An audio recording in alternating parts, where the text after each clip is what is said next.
Hello, everyone. My guest on this episode is Dr. Jeremy Rossman. Jeremy is an honorary senior lecturer in virology at the University of Kent in the UK and the president of the nonprofit organization Research Aid Networks. Now, Jeremy's time is in rather high demand lately and is working on about 80 gajillion projects involving COVID. And so he had very finite amount of time for me today, but I'm hoping to have him on again soon, as there is quite a vast array of topics that you can dive into with Jeremy. We go over variant situation, how things are going presently in Canada and the United States, and we go over vaccines and how things are looking going forward. Now, Jeremy is an absolutely superb science communicator and is fantastic at being able to distill down complex scientific matters for tiny little lizard brains like myself. And so if you've been, as I'm sure you are, getting lots of press about what's going on with the vaccines and the variants and are not too sure about some of the finer details, well, I think this episode will be able to help you out. And Jeremy is excellent at outlining these things. So please enjoy the episode. Cheers, guys. All right. So tell me exactly how things are going in the U.S. right now.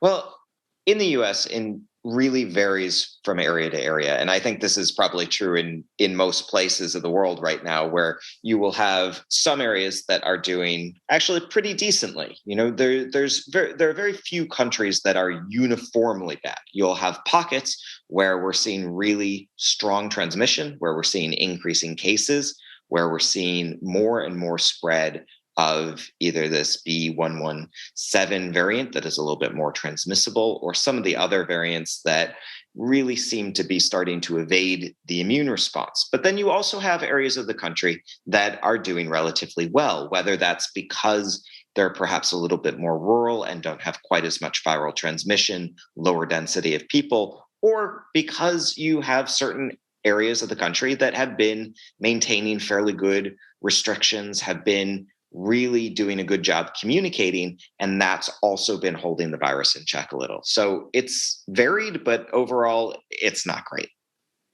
Yeah, I've been hearing, like, as what we'll get into, I've been so much more than any other time. I've been so hyper focused as to what's been going on in my country the last at least 2 weeks that it's inordinately drawn my attention away from pretty much everywhere else. But I think as far as the Western world is concerned, that there's quite a disproportionate amount of attention drawn this way as well.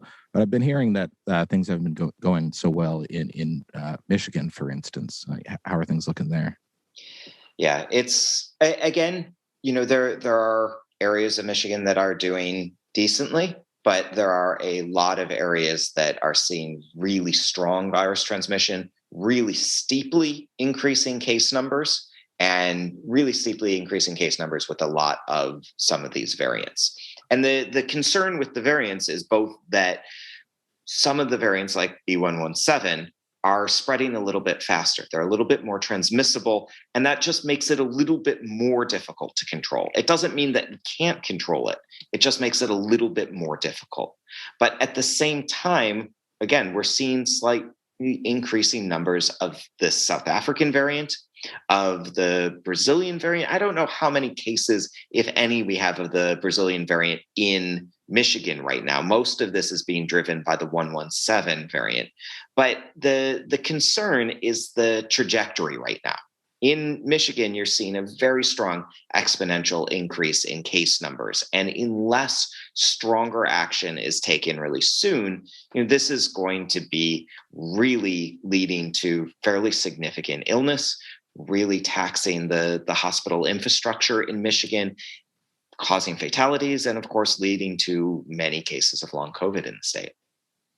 Has there been anything more precise ironed out as to what the higher transmissibility rates are of 117 and 1351. And if I'm not mistaken, like it's, and maybe there is something new here, but it seems like everything's up in the air in that regard with P1. Yeah, so we have significantly less data on the P1 right now, and even in terms of the B117, this is a really difficult thing to be able to iron out specifically, and we've had some studies that have given different values for this, and whether that's because it's transmitting in very different locations. And so that is affecting the epidemiology of it. And so affecting how we calculate the increased transmissibility. It's hard to say. So, I mean, we're looking, probably twofold or potentially more transmissible. It's hard to say, and it varies. And we've actually had some reports that have said that it's actually associated with an increased risk of severe disease. And then we've had another report recently that said it's not. So there's a little bit of not vagueness in the data, but there's a little bit of I don't really even want to say conflicting data, but there's just some disparate data. And the issue is that we just need more, and this just takes a long time. So yeah, unfortunately, it's really difficult to put a specific number on that. But we can say is that it's being shown consistently to be more transmissible. So we know that it's definitely more transmissible. Exactly how much is probably going to depend on the area, depending on the age group, depending on the situation. It's an evolving bit of data that we will probably have a lot more over the coming month or two, but it will probably take a little bit of time. Gotcha. Is there anything new that's come out in the last little while as to how the new variants are interacting with the vaccines? Because it seems pretty much all the vaccines with the initial virus have been extremely well. Yeah.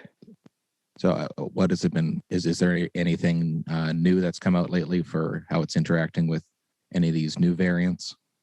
This is, of course, the question that's on everybody's mind right now is, we're starting to see, well, at least in the US, in Canada, you're obviously having more difficulties with the vaccine rollout. But in many areas of the US, I mean, we were talking about in Michigan, and Michigan is now open vaccination to anybody that is old enough to actually get the vaccine. So over 16s anybody can go and get the vaccine right now. So that's really great to see. But of course, the more people that are being vaccinated, the more we're worried and saying, well, okay, what's happening with the variants? Is this posing a risk for this progress that we're making with the vaccine?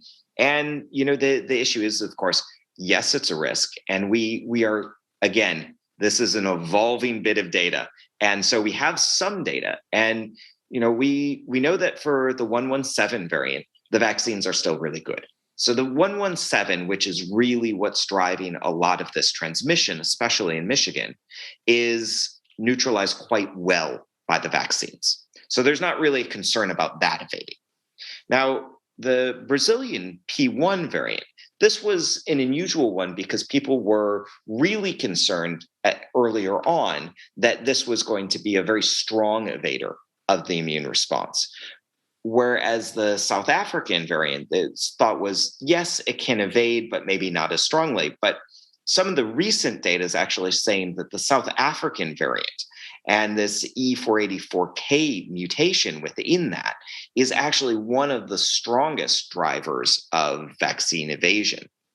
So again, this is really new, and many of these studies are just being done. They might vary again in sort of different populations, and we're getting that data, but it does look like the two variants of concern are P1 and the South African variant, as well as new ones that are coming down the line that have similar mutations in it. But it does look like the South African variant is a little bit more of a concern for vaccine evasion. Okay. And that mutation you mentioned, is that the spike protein mutation?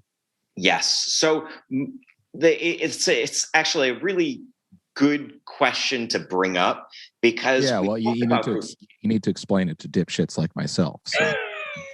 Well, I was going to phrase it differently than that, but I'll put it that way. So we hear so much about these variants and saying, well, okay, first of all, let's even back up for a second and say what is a variant? What are we even talking about here? What does that mean? And so when we say variant, what we're talking about is that every time the virus replicates, so every time it goes and infects a person, the virus is growing, it's making new copies of itself. But the virus doesn't do it really accurately. So it's like a photocopy machine that has really sort of blurry glass. So it kind of makes some mistakes every time it copies itself. And most of those mistakes don't really do anything. You can still look at that document and get a good idea of what it was originally saying. It doesn't really change the meaning. But every once in a while, you might have something that changes the meaning of something in that document. And that's where it really starts to make a difference. Because all those little changes, any of those changes, creates a new variant. A variant is just another version of the virus that has a small change in it. Most variants don't do anything differently.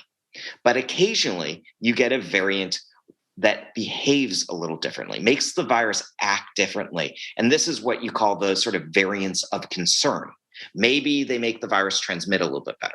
Maybe they make the virus evade the immune system. Maybe they make it a little bit more, serious of an infection. There's a lot of different potentials here, but it's just these little mutations.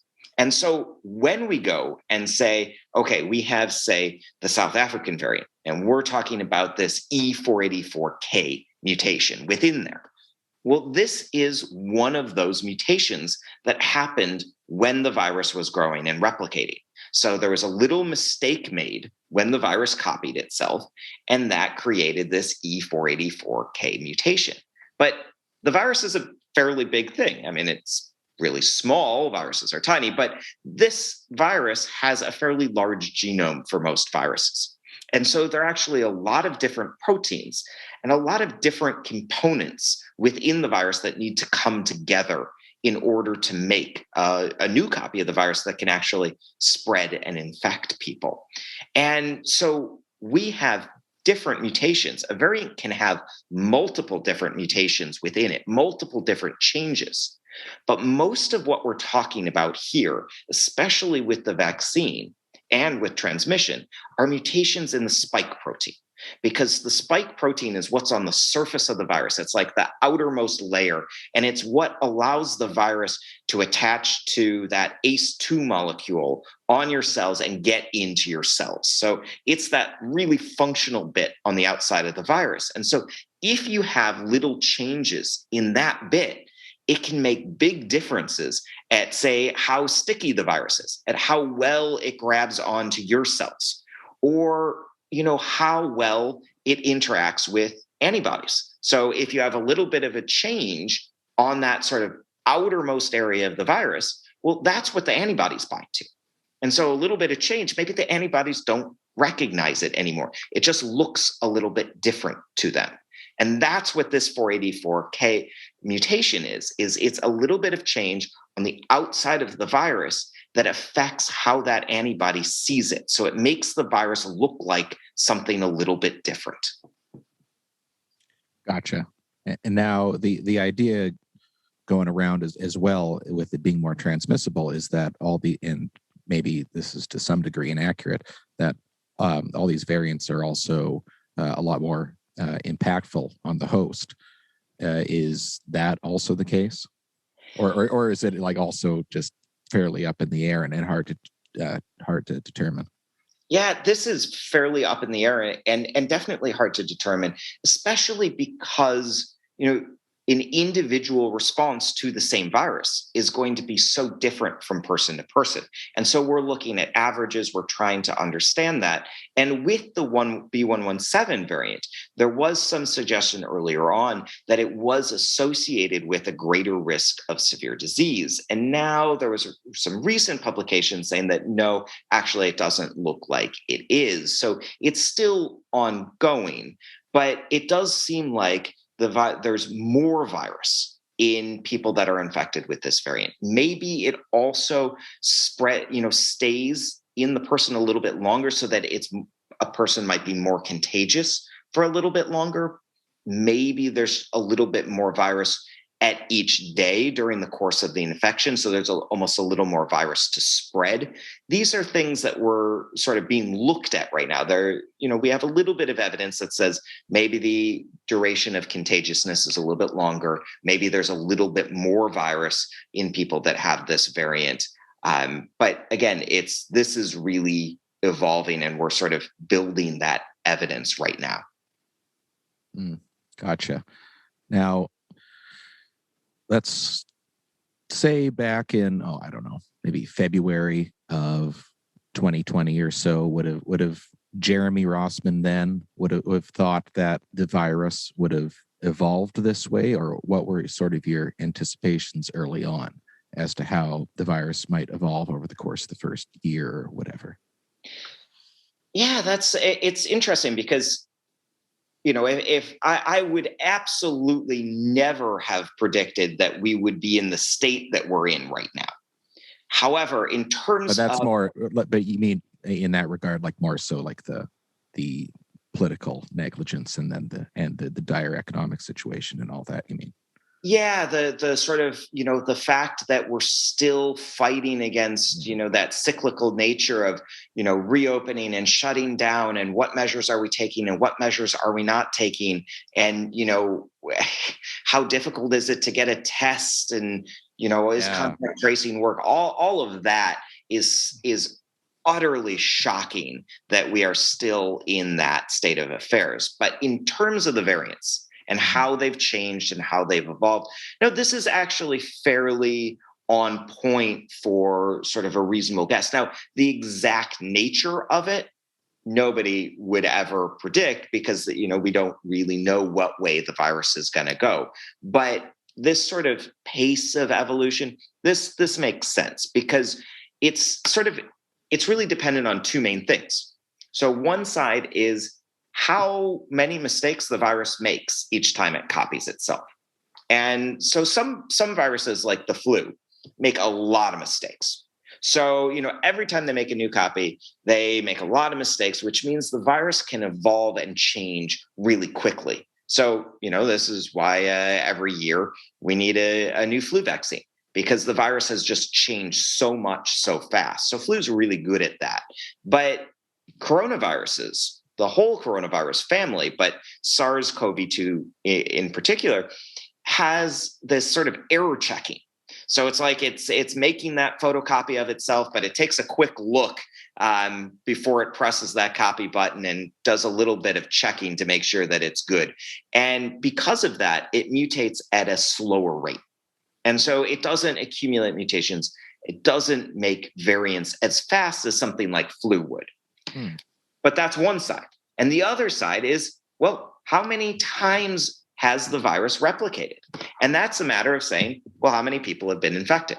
Because each time somebody's infected, well, that's another opportunity for more mutations, for new variants to evolve. And so while we have a virus that has a sort of slower mutation rate than many other RNA viruses, we have a tremendous number of infections that we have had worldwide over, the course of the pandemic. And so those two have played off of each other. And that's sort of why we're seeing the variants that we're seeing. Now, there's always been variants.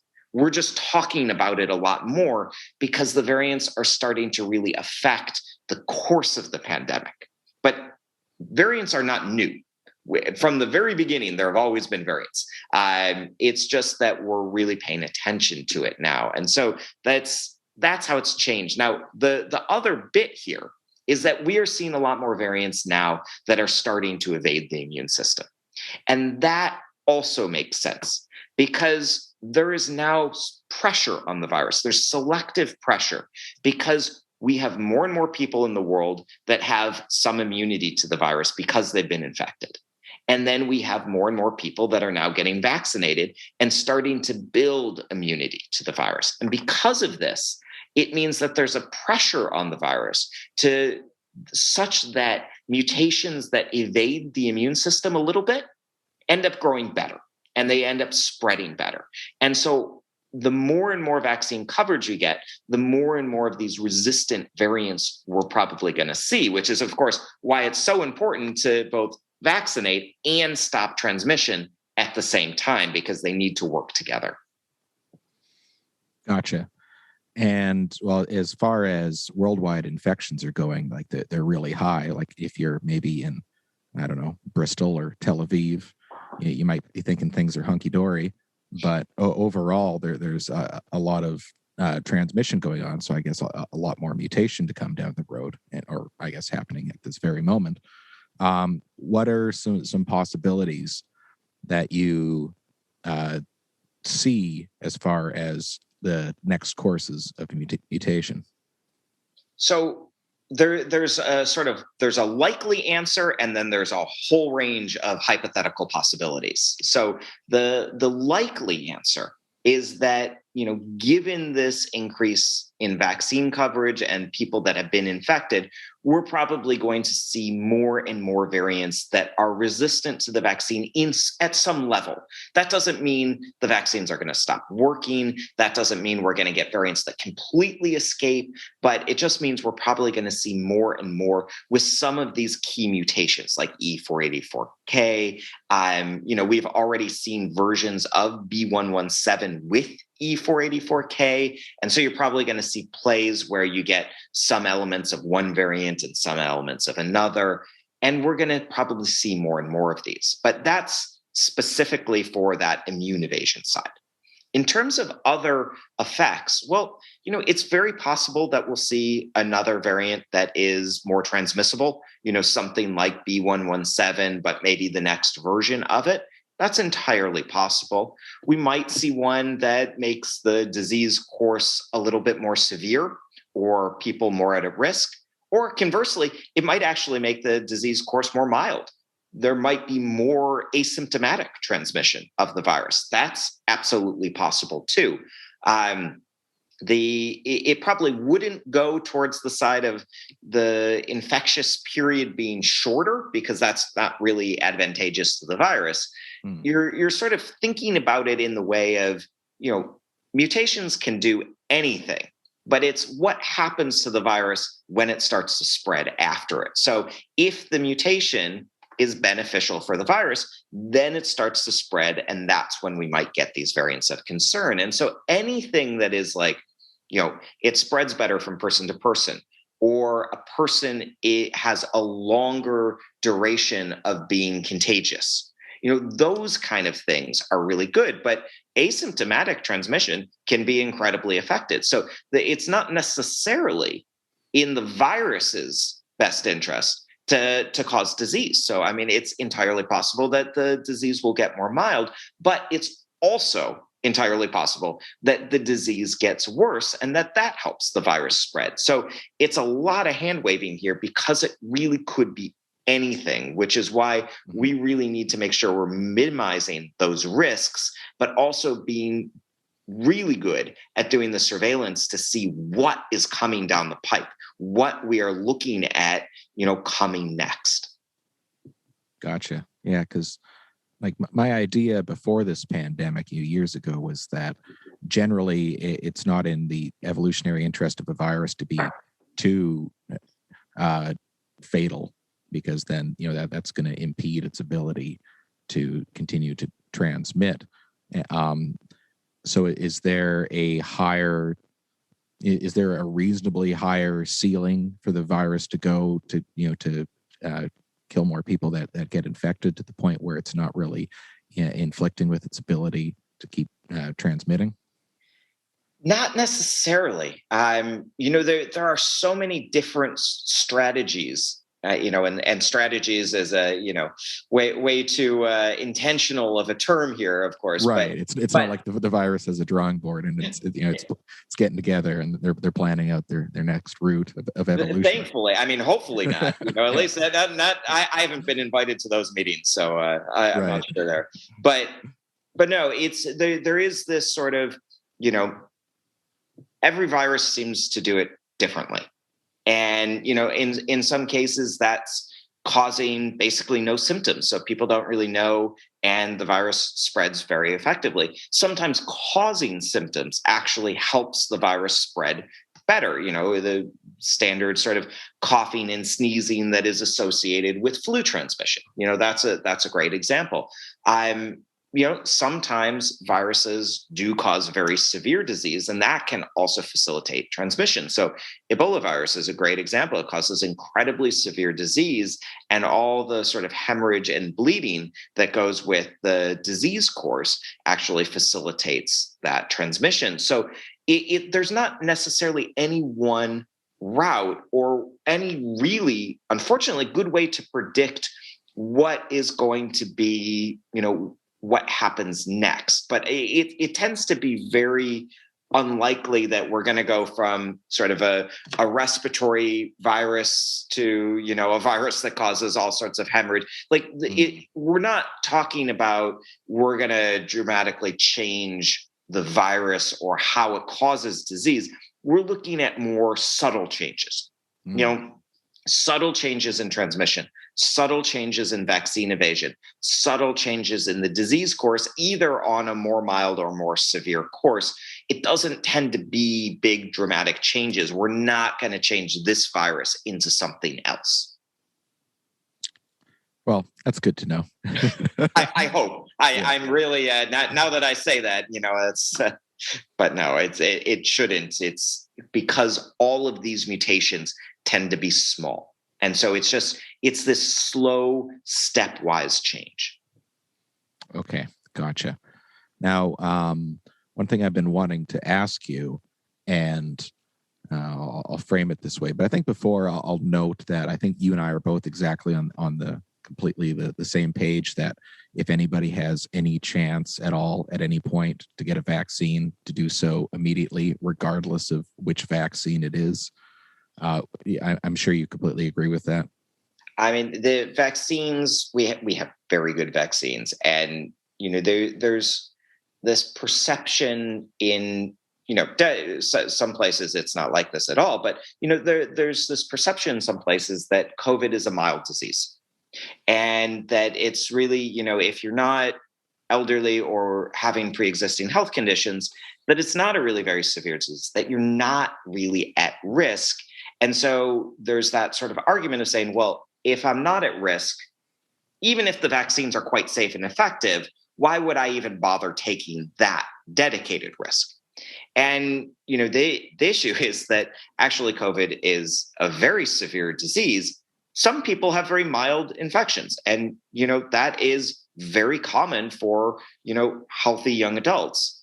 But healthy young adults, children, middle-aged, elderly, can all have incredibly severe and life-threatening illness. I mean, we even children, this MIS-C disease can be incredibly life-threatening and incredibly dangerous. So everybody's at risk, and it's not just that at risk of severe disease, at risk of fatalities, but it's at risk of developing long COVID, of having sort of a really, life-changing long-term disability coming from this infection that might have been very mild at the time, but really has this long-term collection of symptoms that can be really debilitating. And we don't know for how long. We don't know if that's a couple months. Is that a couple years? We just don't know yet. So there is a real risk to everybody, to their health, to their lives.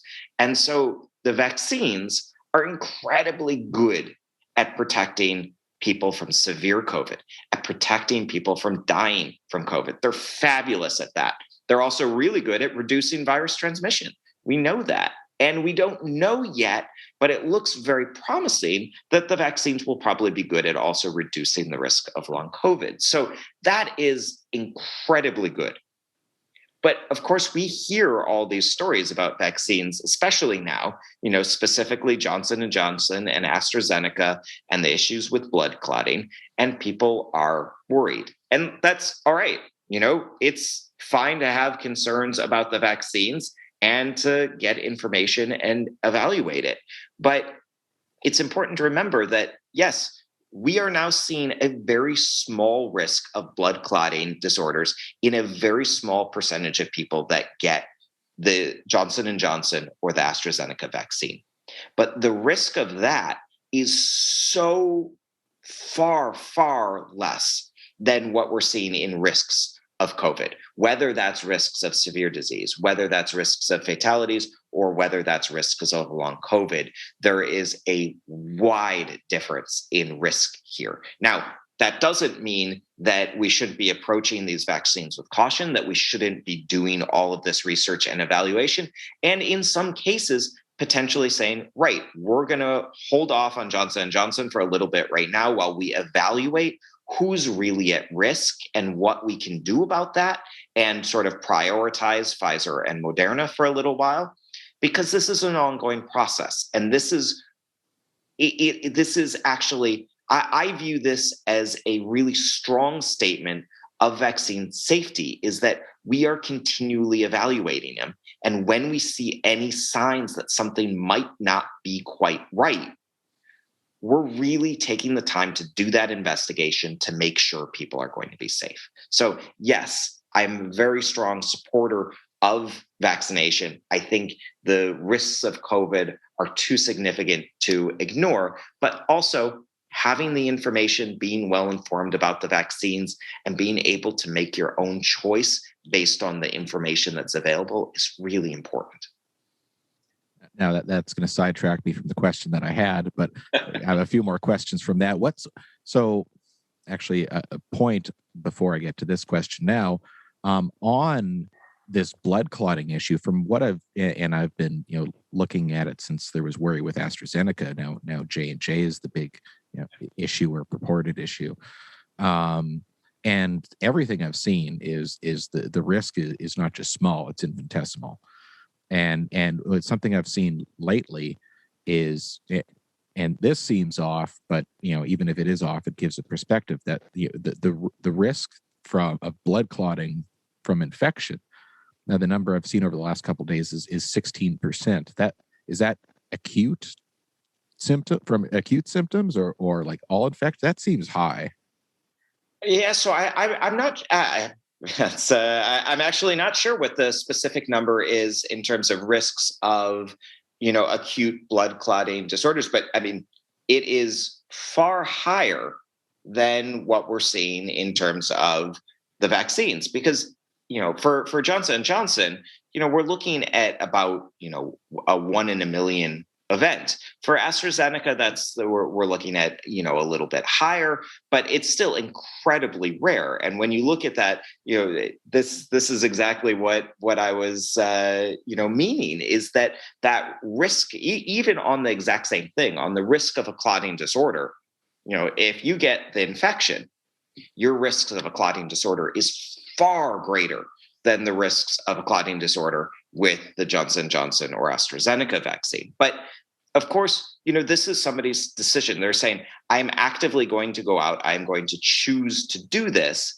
And knowing that there is that risk, it changes the sort of perception of the risk. And, it's an incredibly small number, 1 in a million, even 1 in 100,000. It's an incredibly low risk, but of course, it's an incredibly severe side effect.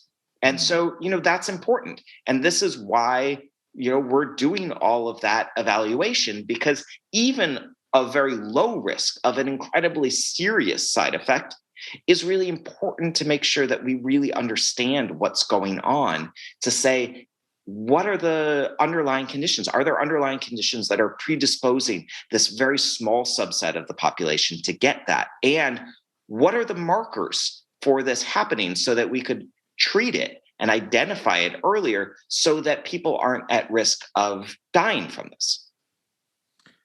So would you question some of the decisions made regarding AZ and J&J over the last couple of months, as far as holding back on distribution?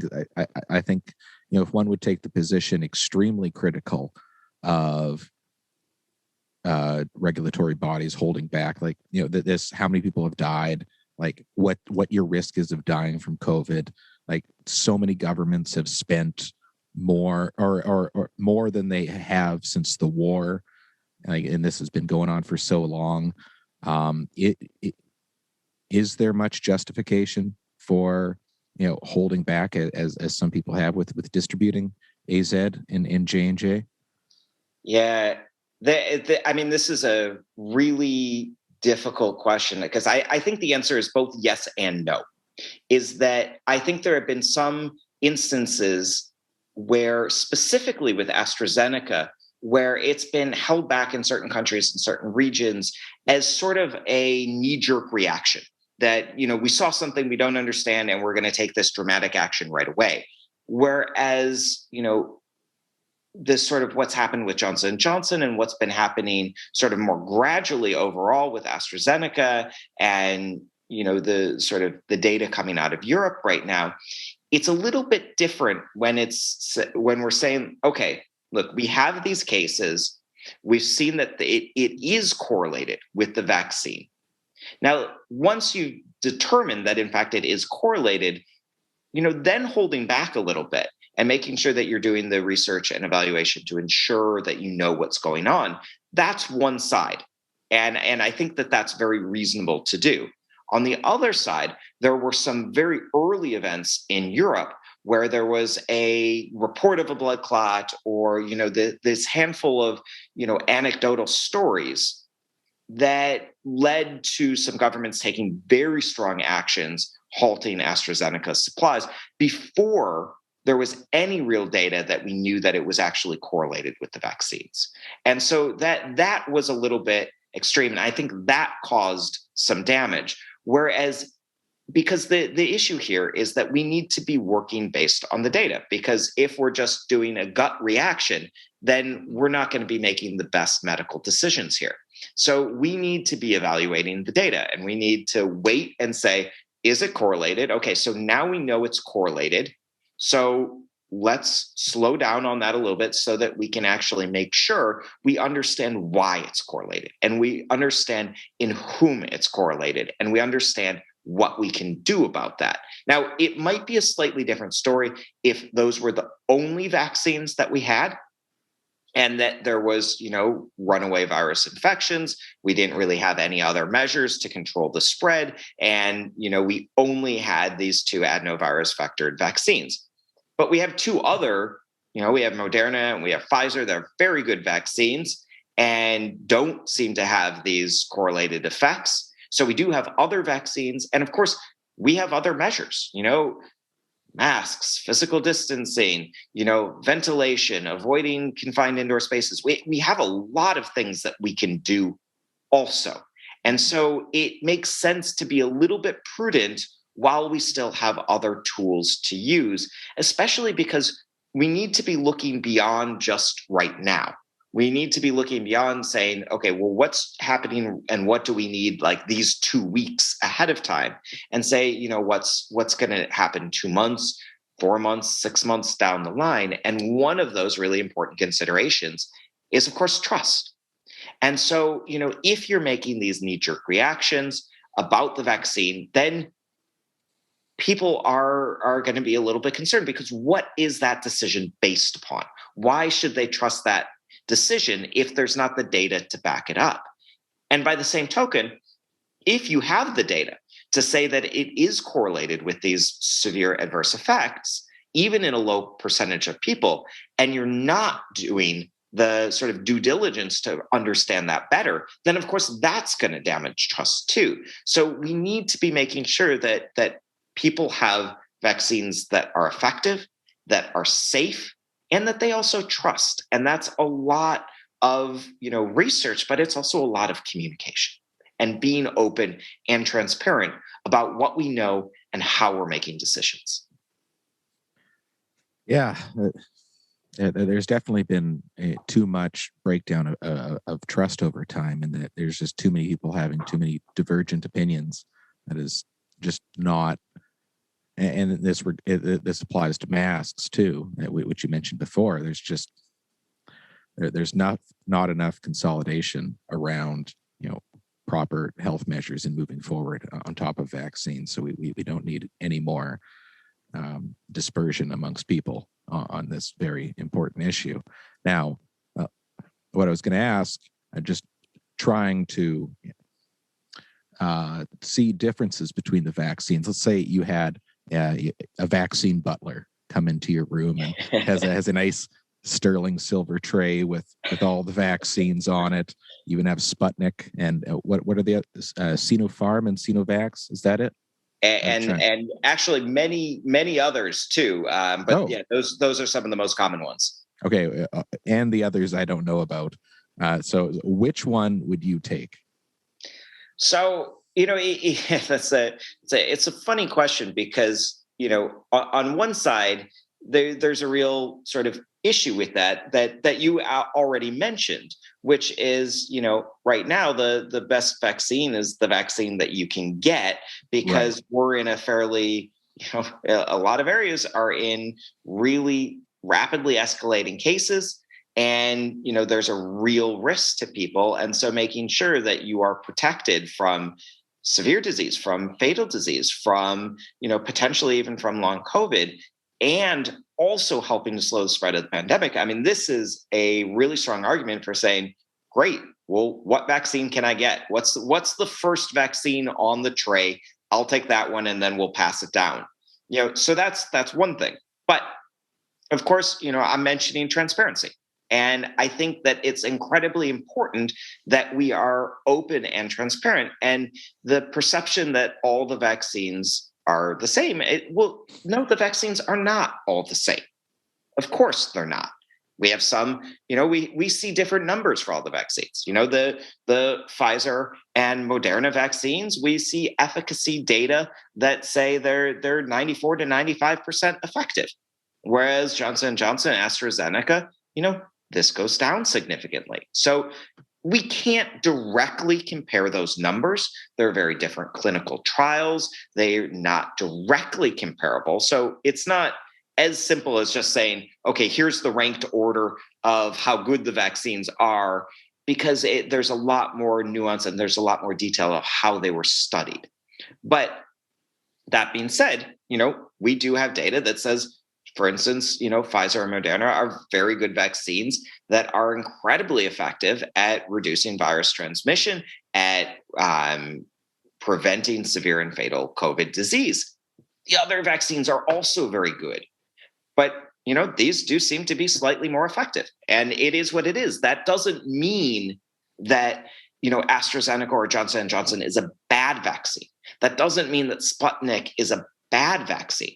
It just means that, Moderna and Pfizer are sort of exceptionally good vaccines. And really, nobody ever would have predicted that this is the vaccine state that we would be in right now.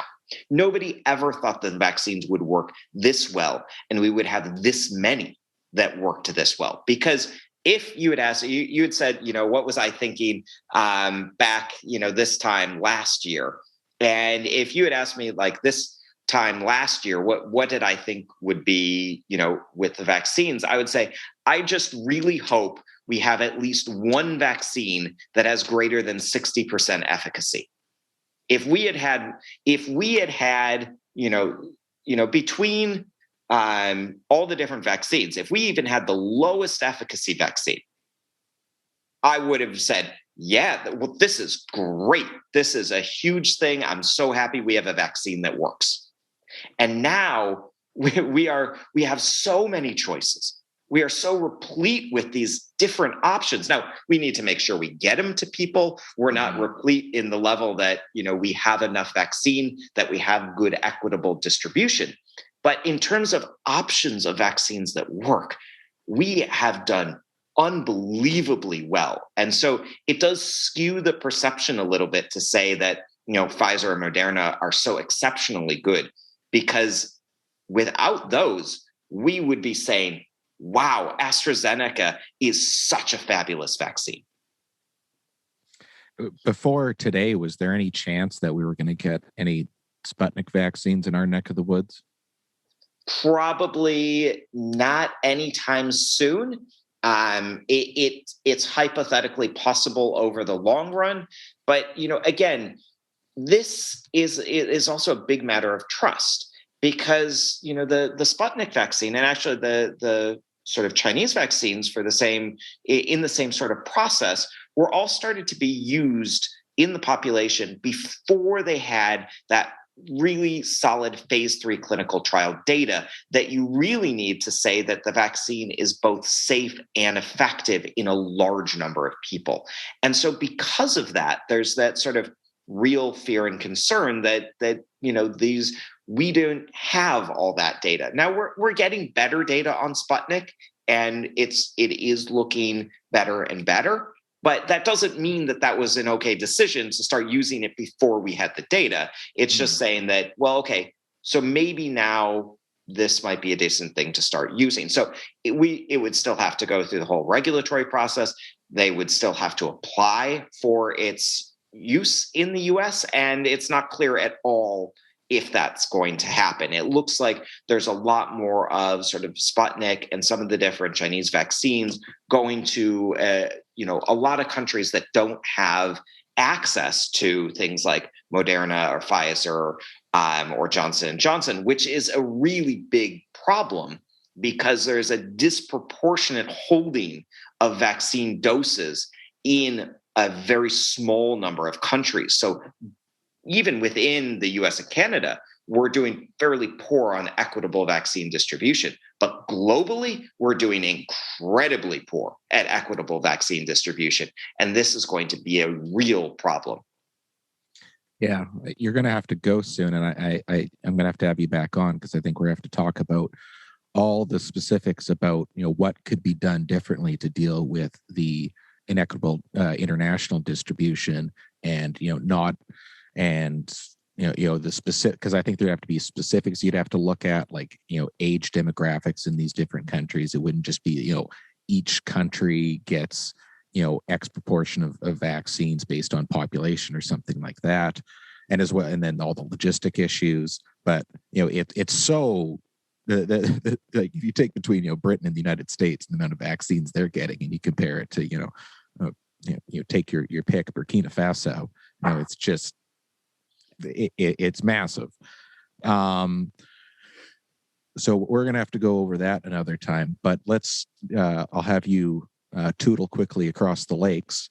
And so I'm wondering what you think of what's going on up here. And we were talking earlier about, because vaccine distribution in Canada has gone so poorly. There was a time we were like ranked in the 60s worldwide for vaccine distribution. I think that was in February, maybe even early March. And I think we're 50 now, something like that. And what a lot of the provinces have been doing is, they keep distancing the amount between the two doses. So what is a problem that can arise from that?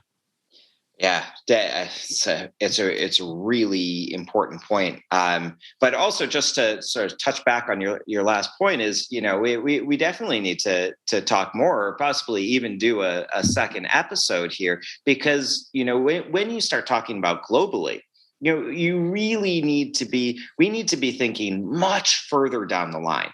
What are we going to do to actually stop this pandemic globally? But then what are we going to do next? How are we going to recover globally? How are we going to start to prepare so that we can be in a better shape for the next pandemic? So if you want to delve in, we can really go into a whole session on the long run. But for right now, sort of looking at that sort of specific issue of vaccine spacing, because this is something that was talked about in the UK for a while. And, now this is really being discussed in Canada, with that idea of saying maybe we'll actually spread it out to 4 months between the doses. And, the argument for that is that one dose starts to protect people. And a couple of weeks after the first dose, you're building up antibodies, you're building up some protection, and it helps. It's not nearly as good as if you get both doses, but it's a heck of a lot better than getting no doses. So the idea is, if you have really severely escalating cases, get as many people as you can with the first dose, and then get back to getting them a second dose after you've really gotten things a little bit more under control and have that vaccine supply available. In theory, that's a really nice argument. But the reason why it's a concern is that we don't know that's going to work. So there are two real concerns. First is that then you get a large percentage of the population that has partial immunity. They have enough immunity to start protecting themselves, but not necessarily enough immunity that they don't spread the virus at all. Because we know that people with only one dose can still get infected and can spread the virus. Not as well, but they can. People that have that partial immunity, well, we don't really know what would happen, but there is a real chance that that's going to put more pressure on the virus to evolve more vaccine resistance. So I don't know. It might not go that way. Hopefully it wouldn't, but there's that risk. And the second side of it is that clinical trials are done very specifically. They're done to evaluate a very specific amount of the vaccine, given in specific timing between the doses. And it's really important because that's what we develop all of this robust phase 3 clinical trial data on, to say that, yes, the vaccine is safe and yes, the vaccine is effective. If all of a sudden you start playing around with that, if you're saying, okay, well, let's actually only give people half doses. Well, that would be another way to do it. So what happens if you give people half doses? Or what happens if you lengthen the time between the doses? And the issue is we just don't know. It might work out fine, but it's kind of like the Sputnik vaccine trial, where, yes, it might work out fine to have a vaccine and just start using it before you get the data, but it also might not.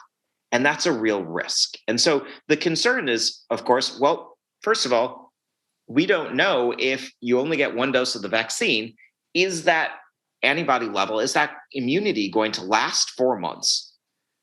It might not. We don't know. If it does last 4 months and then you get the second dose, then you get the booster, well, does it then boost up as high as it would have otherwise, or is the booster maybe less effective? We don't know. For all we know, it could be more effective. You might actually wait 4 months, have a booster, and then have a more effective response.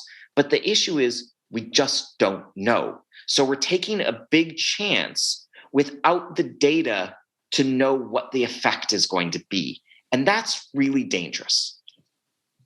Yeah, it's not like we're really in a deficit of new risks at this point in time either. Right. Even though you're the foreigner, do you have any idea, because I don't, as to how come the vaccine distribution in my country has been just absolutely shitty? Because as well too, the prime minister, like early on, like he just flung himself into it and contracted way more vaccines than anybody, and now it's just been this sluggish gong show. I would be really interested to hear the actual answer to that, because I just don't know. It seems kind of absurd to me, looking in, seeing the commitment for doses and how things were planned earlier on and the way things have ended up going. I don't know. I'm sort of looking at that as an observer and thinking, wow, that's gone pretty poorly. But also, there's been so many similarities in many countries in Europe where you've been thinking, oh, well, no, they probably were going to have a fairly good rollout. And then you look at what happens and it's really horrible. So, it's definitely coming down to country policy decisions and how they decided to do it, what they decided to do. But the specifics as to why, and specifically why in Canada, I don't know. So if you get somebody on the podcast that can answer that, please let me know. I will have to do that. Are you pretty worried, especially since if things go awry here, is because we have all the variants are around the whole country and really taken off, and like the situation actually today is really picked up in Ontario, the worst amount of cases yet. Like, this is a province, whereas if it was its own country, it would be like the 20th largest economy in the world, but yet their hospitals are already so overloaded as cases are going up that the government of Newfoundland offered to help them out. This is a province that's been on the brink of insolvency for years, and they're starting to put people into long-term care facilities because they're running out of beds. Are you surprised that things have gotten so bad in Canada this late in the game, especially since it's been going on so long and things were so bad in so many parts of the States? And are you pretty worried that if from all the variants everywhere in Canada and allowed to really take off, that you could see some new mutations that can because probably the first place they'd go is your neck of the woods after here, if any pop up here? Yeah, I mean, I am worried. But I'm also worried of our own U.S. homegrown variants and our own homegrown rising cases here too. There's a real concern. There's a real risk. Am I surprised? Again, I'm surprised that this far into the pandemic we're still at this sort of roller coaster place, but in terms of what I've seen about countries sort of committing to sort of eliminating local transmission of the virus, or committing to taking those strong measures to really get cases down, no, I'm not surprised, because you don't take those strong actions. And then you get to this scenario where you start to ease restrictions and cases go up, and then you strengthen restrictions and cases go down. And, so this is what we've been seeing, but in the context of now having more transmissible variants. And so it's not entirely surprising. I think this is going to start progressively being more and more tempered as we get more vaccine rollout, because that is going to help. This is not a totally dire situation. We do have things that are helping. The vaccines are going to help. We know what to do in terms of masks and distancing and ventilation. So yeah, I'm very concerned, and we do need to make sure that we're acting strongly, but it's also, there is still good news, because we do have vaccines. We do have increasing rollout. We do know what to do in terms of schools, in terms of ventilation. We just need to make sure that we're actually doing it so that we don't get continuing rising runaway cases. Cool. Well, so it could be worse. Pretty much perpetually on that, but yeah. It's a different story. Right. Well, we'll leave it there. Get your vaccine, everybody, and buy a better mask. Jeremy, where can everybody keep tabs on you? Well, you can, keep looking back at endcoronavirus.org, and you'll see stuff I put out, stuff everybody else puts out, including these wonderful podcasts. So you can find more there. Awesome. There we go. Thanks for listening to this episode. The music you hear on this show is from the Jeff Lapp Trio out of Montreal. Find them at jefflapp.com. Shout out to Tara for doing the graphics for COVID On Air. A huge thanks to my editor Jeff at Bean Co. Studios in Regina, Saskatchewan. Please visit endcoronavirus.org for more information on ECV. Click on Join Us. Through that you can volunteer with ECV, and you can subscribe to our newsletter, which is full of great information shot straight to your inbox from our delightful newsletter editor, Tracy. Also, please check out the blog at ECV, and hats off to Scott, our impeccable blog editor. You can find ECV on Facebook and Instagram and on Twitter at ncovid19. You can find me on Twitter at Mr. Farden. It's at MrFarden. Until next time.